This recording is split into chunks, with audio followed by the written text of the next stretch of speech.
All right, so today's lesson, we are moving on to topic 3, which is called passing it on. And this lesson will be divided into 2 to 3, possibly 4 lessons as we go through the different types of reproduction. So today's class, we're going to focus on asexual reproduction. So notice the A in front of sexual, that usually means not. So not sexual reproduction. So that's what that A in front of sexual means.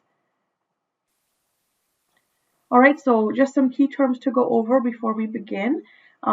Heritable, when we say something is heritable, that means it's a genetic characteristic that's being passed on from the parent to the offspring.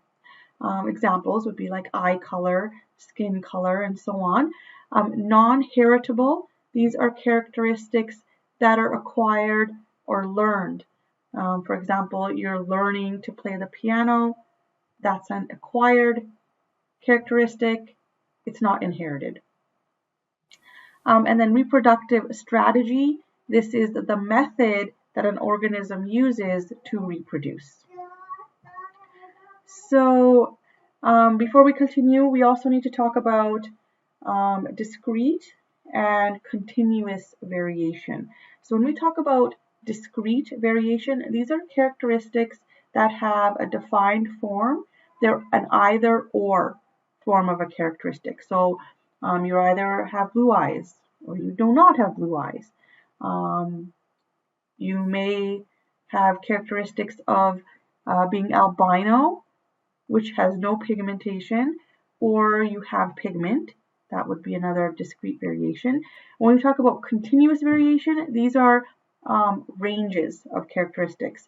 So differences in characteristics that have a range of forms. So for example, heights. You're not 5 feet or 6 feet. You have a range. You can be a range of between 5 feet and 6 feet, or so many other ranges. Same with mass. You can be so many ranges of mass. All right, so those are the differences between discrete and continuous variation. So we are going to focus on asexual reproduction today. So asexual reproduction is the formation of a new individual from a single organism. So one parent. So only one parent is supplying the information to the offspring. And therefore, the genetic material and the inherited characteristics will be exactly the same as those of the parent. So identical to those of the parent. This type of reproduction is very common among bacteria and fungi. So we are going to talk about these 4 types. We're going to talk about binary fission, spores, vegetative growth in plants, and budding. So those are the types of asexual reproduction.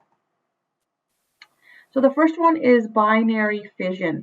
So this is occurring in one-celled organisms such as amoeba and bacteria. So the first cell, what it's going to do, the first cell or the parent cell, what it does, it's going to duplicate its contents, meaning its genetic material, so its nucleus as well as any other organelles. The cell will then divide into 2 daughter cells, and that's the technical term. They're called daughter cells. And then each new cell has a copy of the genetic material as well as half of the cytoplasm. So remember that the cytoplasm is that jelly-like substance within a cell. And the offspring are therefore going to be identical. So looking at this diagram up top, we have our single-celled organism here. Within it is the chromosome, which contains the genetic material, and then the greenish inside the cell, that's the cytoplasm, that jelly-like substance. So firstly, we have DNA replication. Then we have this process, it's called cytokinesis, but that's basically when the cell is now starting to divide into 2 daughter cells, and then we produce two identical daughter cells. So that is binary fission. Binary meaning 2, fission meaning splitting. All right, next we're talking about asexual spores. So some fungi, like mushrooms, um, other organisms like green algae, some molds, some non-flowering plants such as ferns, they reproduce asexually by forming these single-celled reproductive structures, which are called spores. So here we can see the spores um, attached here to those leaves. They're similar to seeds, but they are different because only one parent organism has supplied the genetic material. Okay, so they are not the same as seeds. Many spores are produced, which ensures that at least some of them will survive. Some fungi and algae can produce zoospores, which also are similar to spores, but they contain a tail like flagella, which will help them move. Spores can survive unsuitable growing conditions because they have this dormant phase. They can remain dormant. Um, and then when conditions improve, these spores will then have the conditions available for them to produce new plants. Keep in mind that fungi, they can reproduce sexually as well. So they can reproduce both asexually as well as sexually. Okay, so the next type of asexual reproduction we're going to talk about is asexual vegetative reproduction in plants. So there's an area in plants, it's called the meristem, and it's an area of cell division of unspecialized cells, and they're commonly found in the tips of roots and shoots that produces new growth. So generally, if the roots or stems or leaves are damaged, then that meristem function becomes activated.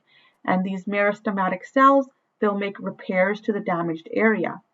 So asexual reproduction can occur by activating those meristematic cells in different plant structures. So cuttings can be made from a parent stem, and then it can be planted to produce new plants.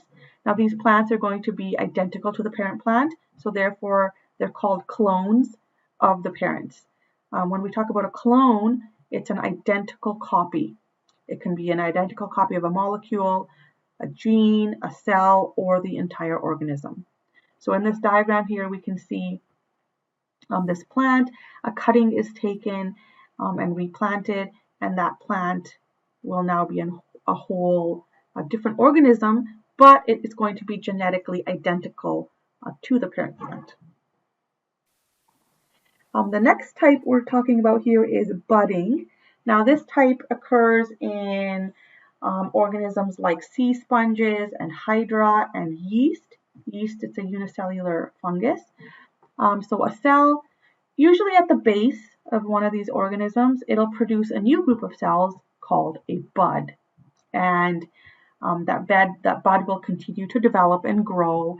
And when it has completely developed, it will detach.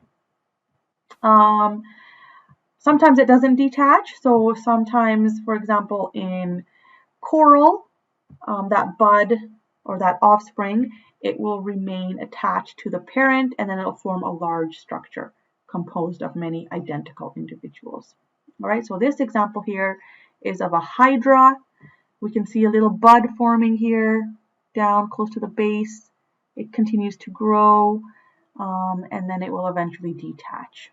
Here we see it happening in the yeast, a yeast cell. So we have the parent cell here. A bud is starting to grow, continues to grow, and then eventually it will detach. All right, another type of asexual reproduction we're talking about here is parthenogenesis. It occurs in some social insects such as ants and bees, and in rotifers, which are microscopic invertebrates. And parthenogenesis, it means, in Greek, it means virgin birth. So what happens is unfertilized eggs are transformed into mature organisms. When we talk about unfertilized eggs, they haven't been fertilized. It's just an egg. There's no sperm that has come and fertilized those eggs. it is completely unfertilized. And those eggs can now turn or transform into a mature organism. In bees, these unfertilized eggs, they become male drones. The fertilized eggs become female workers and queens. Another example is the Mexican whiptail lizard.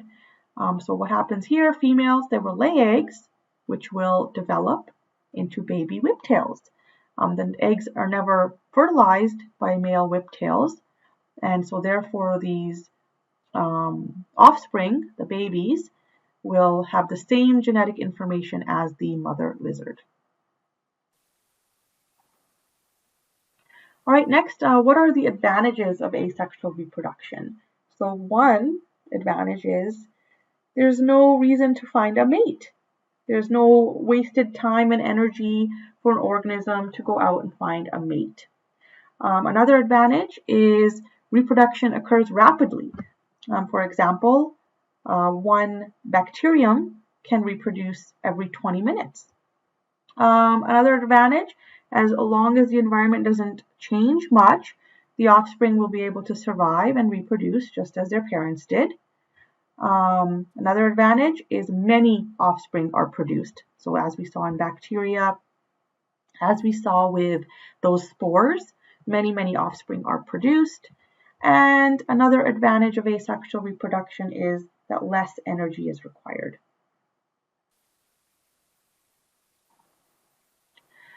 Disadvantages of asexual reproduction. The main disadvantage is that if conditions become unfavorable, meaning there's an environmental change, if there's any disease, something like that, the entire population may be wiped out. So for example, using antibiotics on bacteria. If there's no variation, all the bacteria will be killed if they don't have any resistance to that antibiotic applied to them. All right, so main disadvantage of asexual reproduction is that there is no variation.